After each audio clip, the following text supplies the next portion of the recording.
on Kubernetes environment.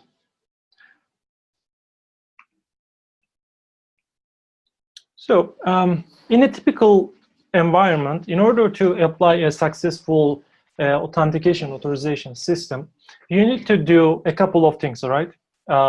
It doesn't matter if it is Kubernetes or if it is other system like this, but first of all, if you are using Kubernetes for the, for example, for previous versions on the Kubernetes, there is no such a role-based access control system, but after a specific version, it is started to apply this to Kubernetes environment.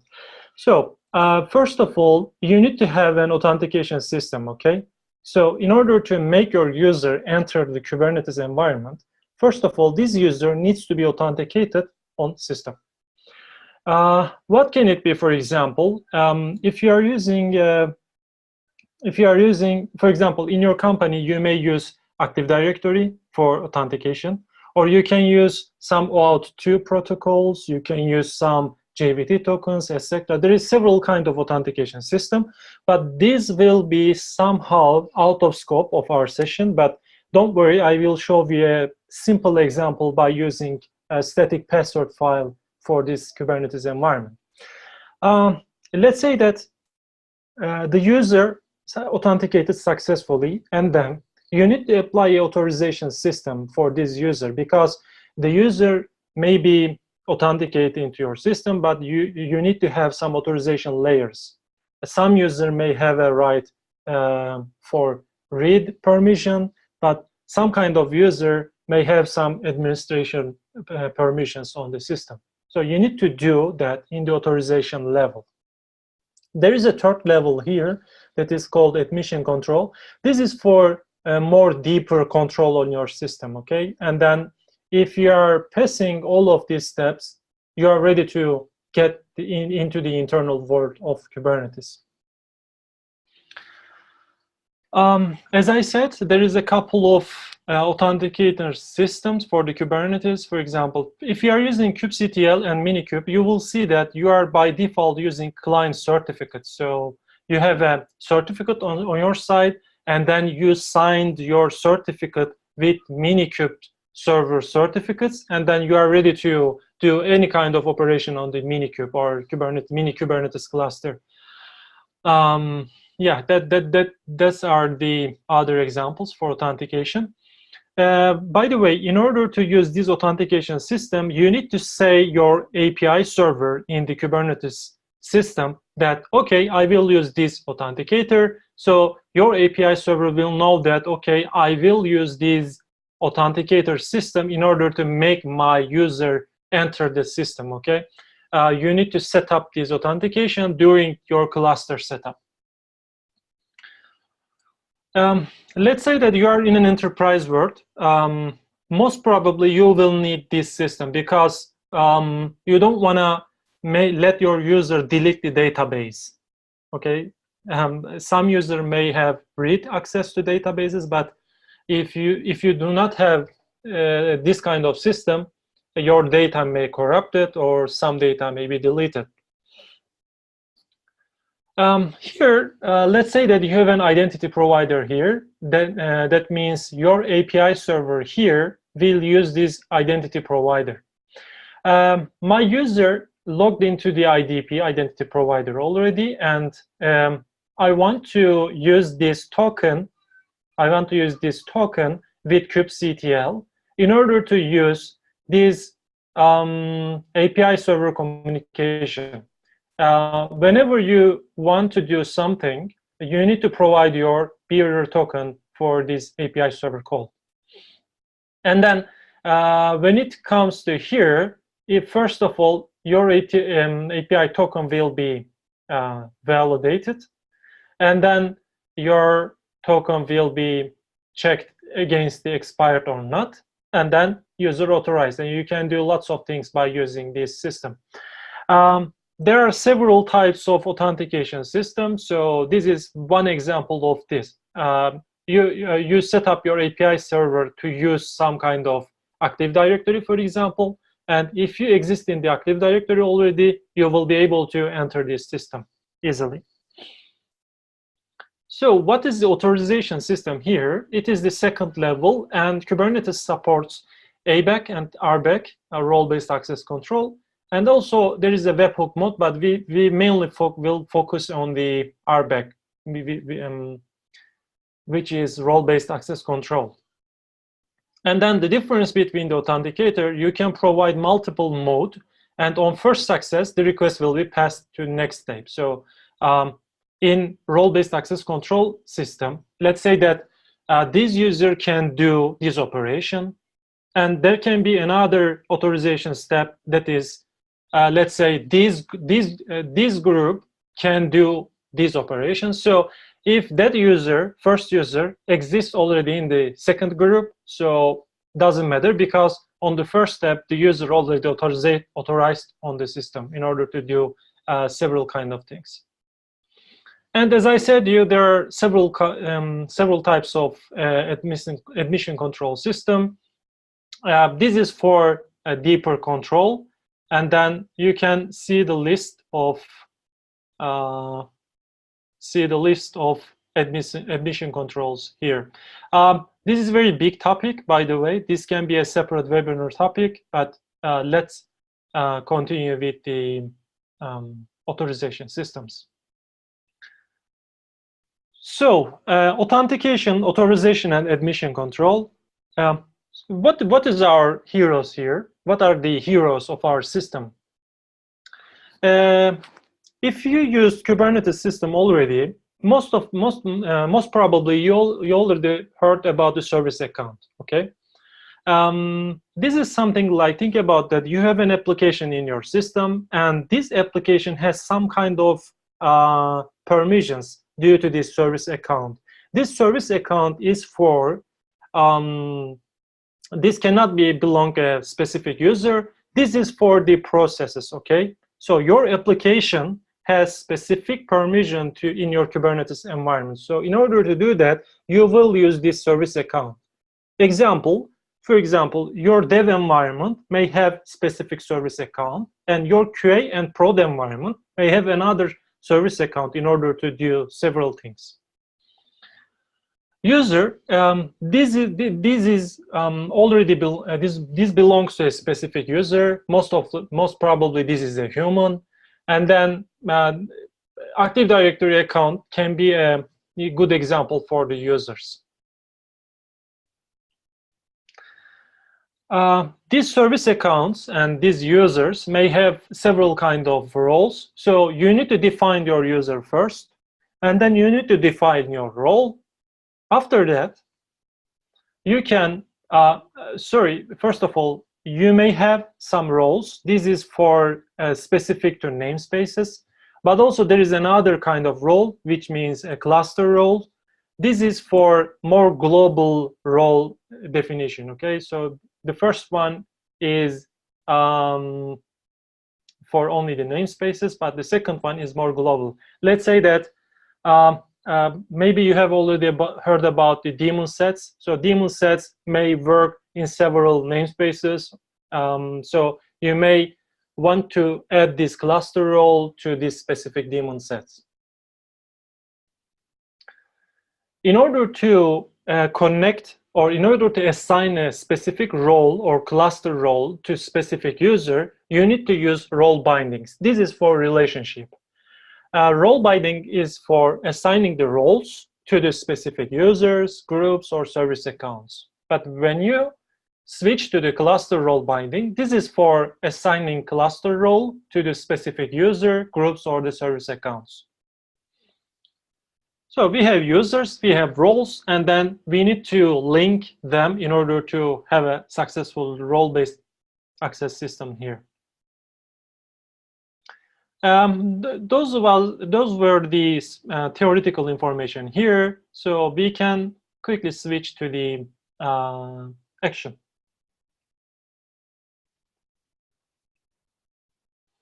Authentication system was not in our scope of the webinar, but let me show you an example about the password file authenticator system. By the way, if you want to see the list of the authentications, you can write Kubernetes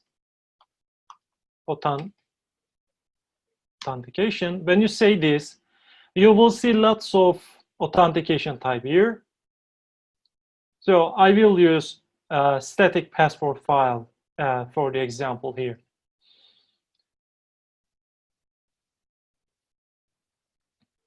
First of all, here I will create a user file, which is called users CSV. This is a CSV file. I'm not joking. This is a CSV file. And then I will add some kind of user, password, and the group. Okay. Here, the first column in the system is the password. This is the user. This is my UUID. This should be unique. And then this is my group, okay? There are two users here. Very simple. In this session, I will use Minikube in order to apply some authorization system. So let me start Minikube in order to show you some tests. Here, Minikube start. I am saying that, okay, start me a mini cluster on my local computer, and there will be 194 Kubernetes version. And then in order to apply your authentication system file, you need to provide extra config here. With this extra config parameter, you can do lots of things here. This is only one configuration within the several configurations. So I am saying that my API server authentication system will use password file type, and then my basic auth file will be within my current directory, and then user CSV. So let me start this one. There will be a one node cluster on my local computer.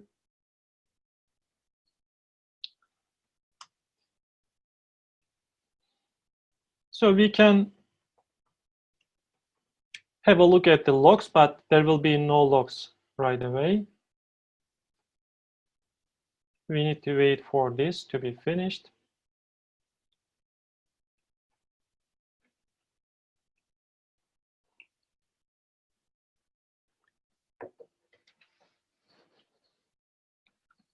In an enterprise world, these Kubernetes clusters architected by the system administrators, and they already know that how to integrate their authenticator system with the well-known authenticator systems.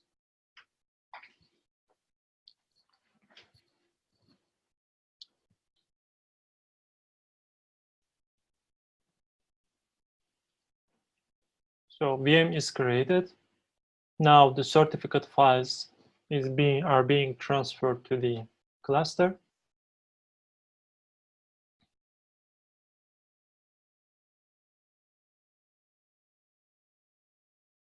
So our cluster is ready. When you say knode,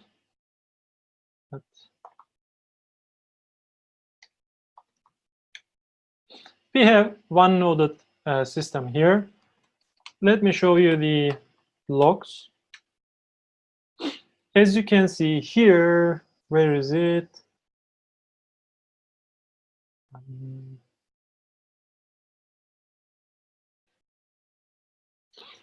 Let me do this.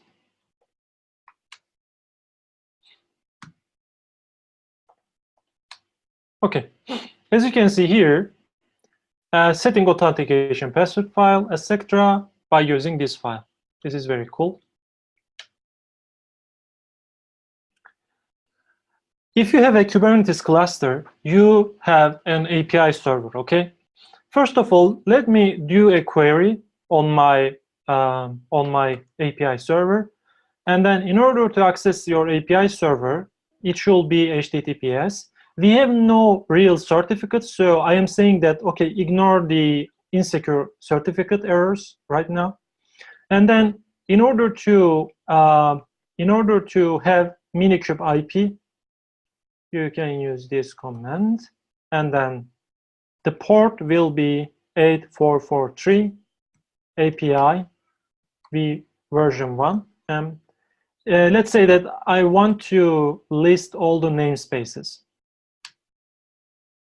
When I do this, as you can see, I am getting some kind of unauthorized error here. In order to have a successful request here, I need to provide my user, right? So what was the one of the user in the CSV file? It was user1, and my password was 123. When you say this, you will have a successful response here, and then you can see all the namespaces here. By the way, when you say kubectl get ns, and then you will see the same result. So I am not providing anything here. So what is this system works? It is very easy because this kubectl uses some kind of, let me show you, where was it? Here. It is using this client certificate system. When you have a look at here,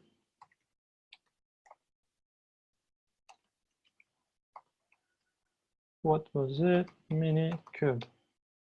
Okay, as you can see here, it is using client certificate. It is already here, and then client key. That is why we are not getting an unauthorized error by using kubectl.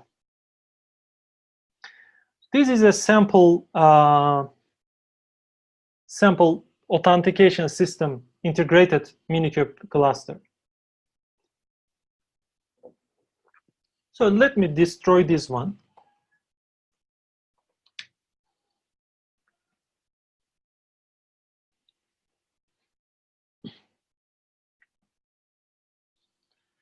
I will start another Minikube cluster now, and then it will be the same strategy, but this time I will enable the role-based authentication system here. And this time API server authorization, not authentication, and my mode will be RBAC. This time I will focus on the authorization part, okay?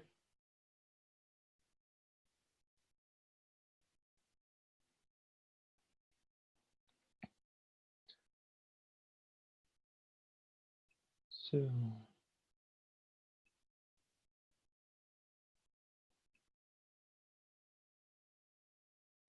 in order to show you the system by using authorization system, I need to create a user. So in order to do that, I have already prepared an SH file. Let me show you that, and then we can continue with this. I will save this. Let's say that.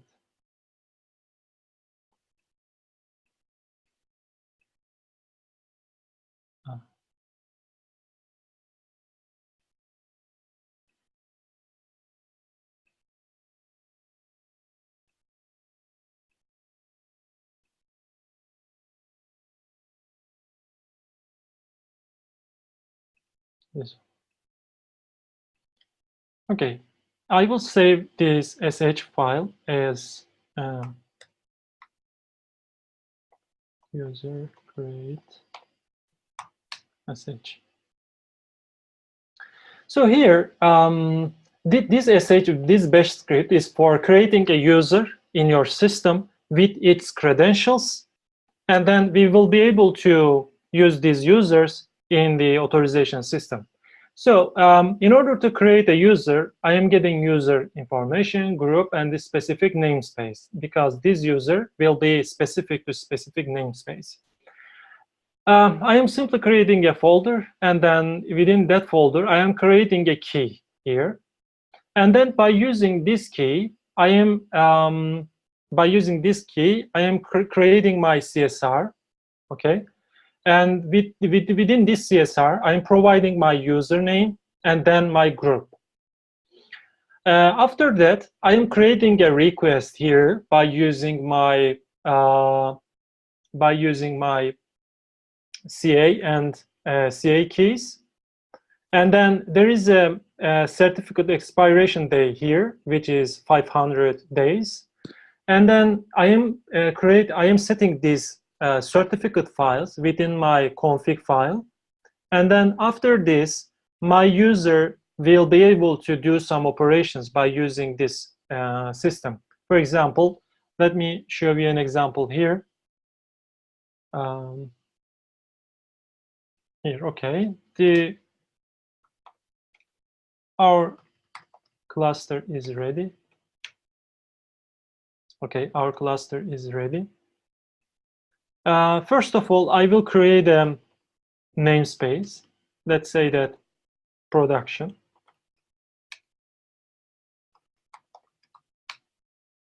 Within this namespace, I will create a user. Let's say that this name will be, what was that? For example, John. And then the group name will be developer. And then let's say that the namespace is production.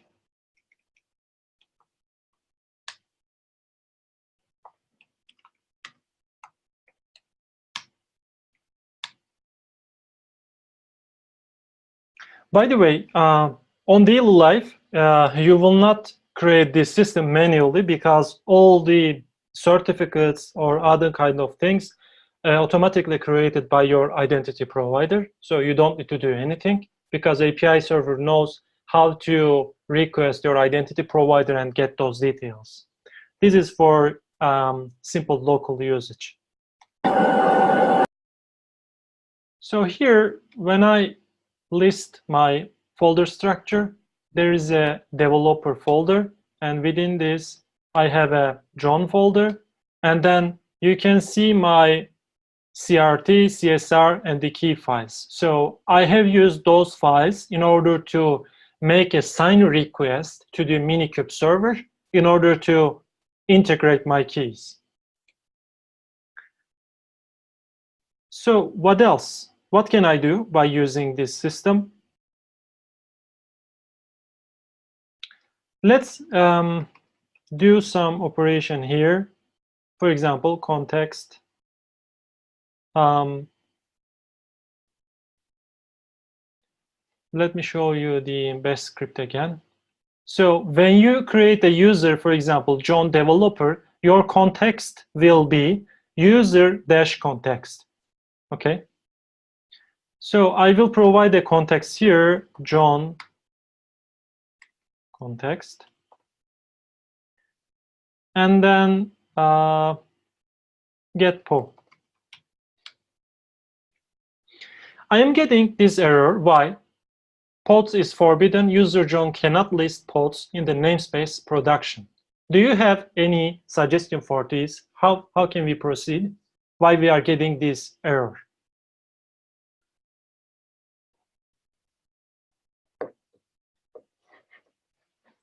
Any suggestion, any thoughts on this?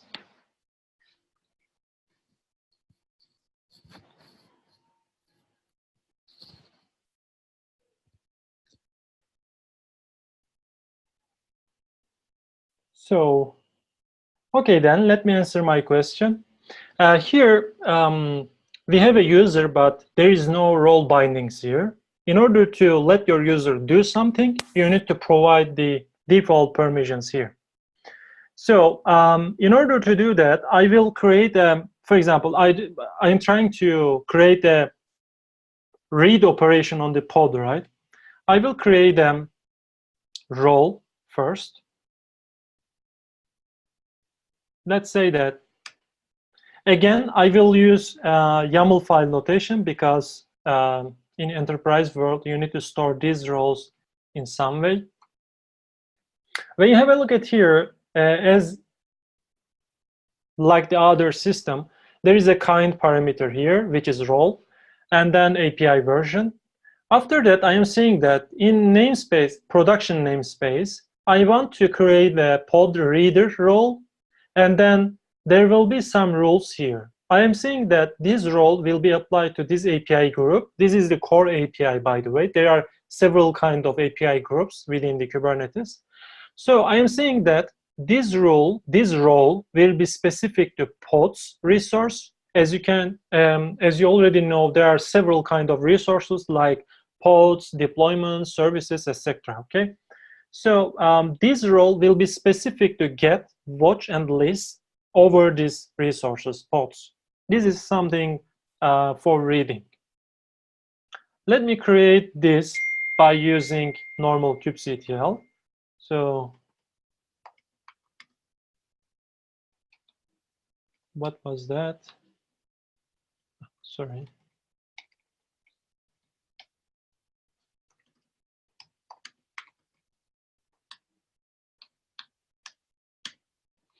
So pod reader created. When you say get role, sorry, I need to provide my. As you can see, there is a pod reader here. If you want to get more details on this, you can say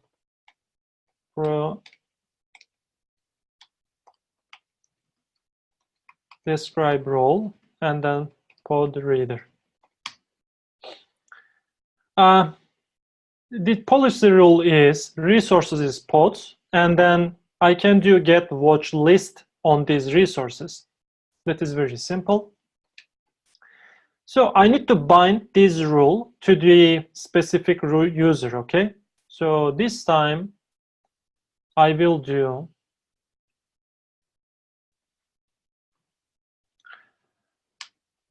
this binding. In binding, we will provide something like verbose mode, not a name verb. This will be something like read pods. This is verbose, but this is an optional. You can use several type of conventions in your system, but here I am saying that this role binding will be read pods. This will be specific to production environment. And my heroes here are the user. This is the kind of the subject, and the name is John. The role reference, which is I have already created before, that is pod reader, and the API group will be this one that is already stated in the previous step. So this role binding is assigning this role to the specific user. Let me binding. Okay. When you say get role, role binding, you will see this, and in order to have a look at the more details, describe role binding and the name. Okay, this role is already assigned to this subject, this user. Is there any difficult here until now? Any difficult system? Forget about the user creation part, but this role and role binding part, is that easy or is it difficult?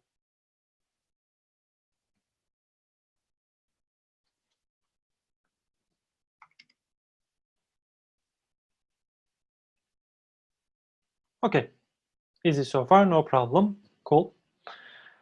And so we were getting some unauthorized error during the pod reading part. Let me provide the context again, John context. And within this context, I just need to list all the pods. Okay, that is very easy, right? Now I am able to read all the pods within the production namespace. What else? For example, if I try to get secrets, for example, I will get another unauthorized error here.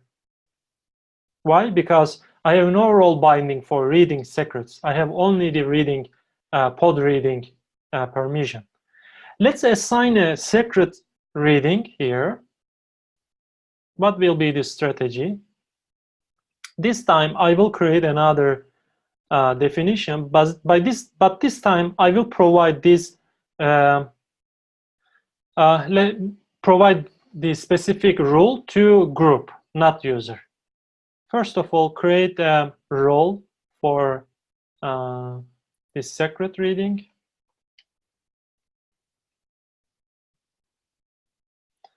It will be same, and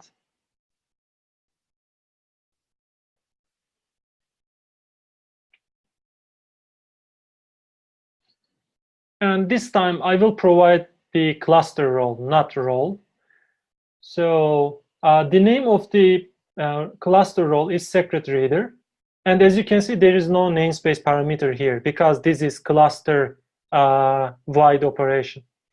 Again, the API group will be the core API group, and our resources are secrets. I can do read operation on this resource. And then I will try to create a binding for this cluster role, and it will be this time cluster binding secret reader.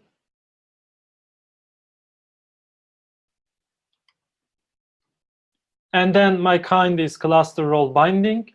My name is read secrets, but this time I will apply this binding to the groups, developer groups.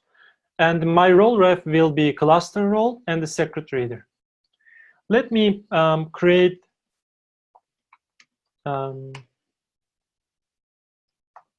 cluster role secret reader. And then I will create cluster binding secret. And then that's all. So this time I haven't provided the permission directly to the user, but when I do this, secret, I will be able to read all the secrets. This was for the cluster-wide operation. And as you can see, there is a default token here. When you create a user, or when you create a service account, let me create one of them. Okay.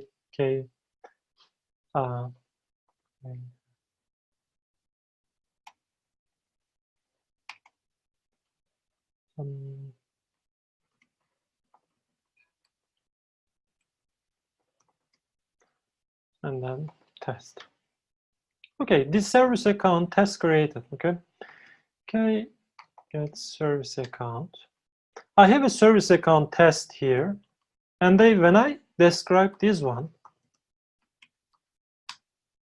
you will see that this service account has a specific token here. But why?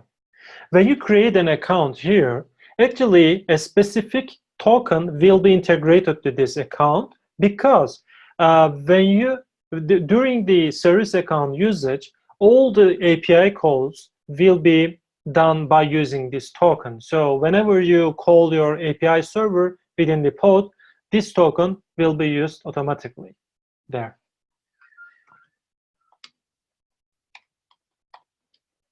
As you can see, since I created a service account, there is another test token here. And when you try to describe that, you will see some CRT files, but it is anonymized. And then you will see this token. As you can see, this is a JVT token and will be used for putting inside the request headers as bearer token in order to contact with the API server.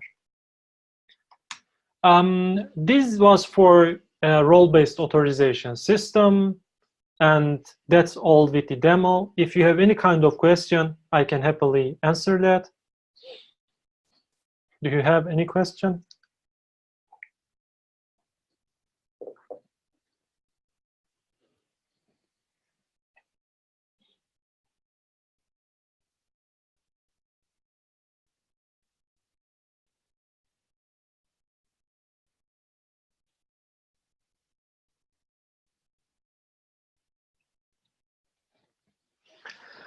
In order to understand this topic very well, You can, for example, create a Minikube cluster on your local computer, and then you can integrate an OAuth 2 protocol, or you can use some OpenID system in order to use in your API server on your own. It is very easy, not hard. For example, there is a system called, what was that? Let me find and provide to you.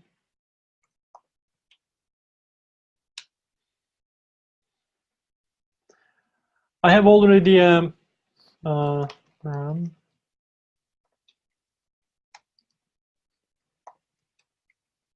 yes, there is a Docker container which has been developed by JBoss, and then this is for providing some OpenID protocols here. So when you run this container, okay, it is up. Let me find the logs first. This will prepare a system for you, and you will be able to use this OpenID protocol in order to integrate with your API server, with your local cluster.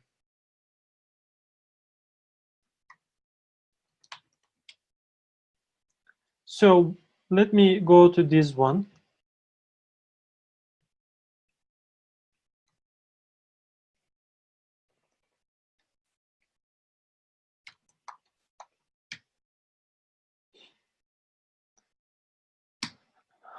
Let us wait for this initial. Okay, it is already started.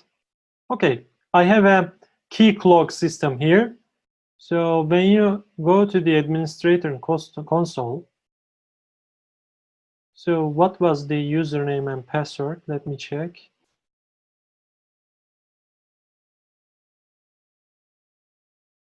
It was admin and 123.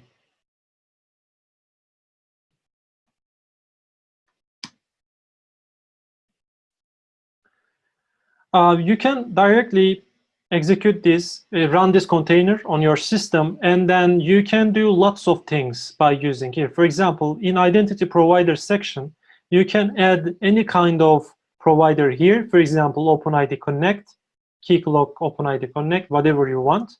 When you set up this system on your local computer, you can integrate this with your Minikube local cluster, and then you can use lots of user creation part here, and then see how this identity provider integration works with the Minikube local cluster. By the way, I'm planning to do a webinar for this in the several weeks, in the upcoming weeks. But if you want to try something with this, you can use easily. So as you can see here, there is a user section, there is a groups section, like in the Active Directory, and you can do lots of things here right before you use this system in your enterprise company. I hope this was the small, good, beautiful information about identity provider.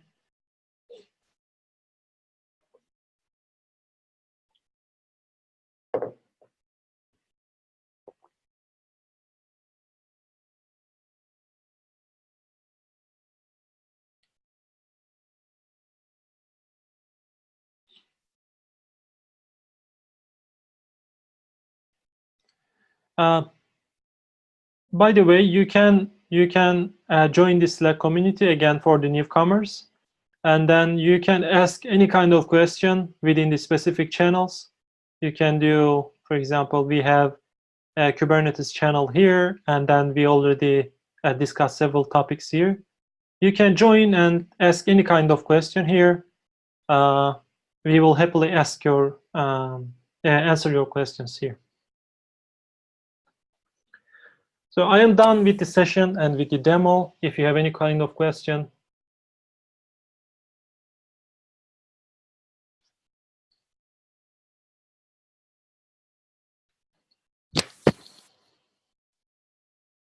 Okay. So there are two options. First one, you understood the topic very well, and the second one, you have no options. You have no idea about what I am talking about. But I hope it is the first option.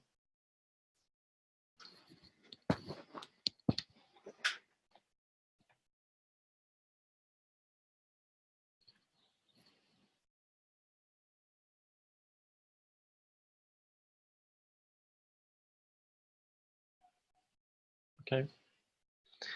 So if you have no questions, we can stop here and see you in the next webinars. Have a nice weekend.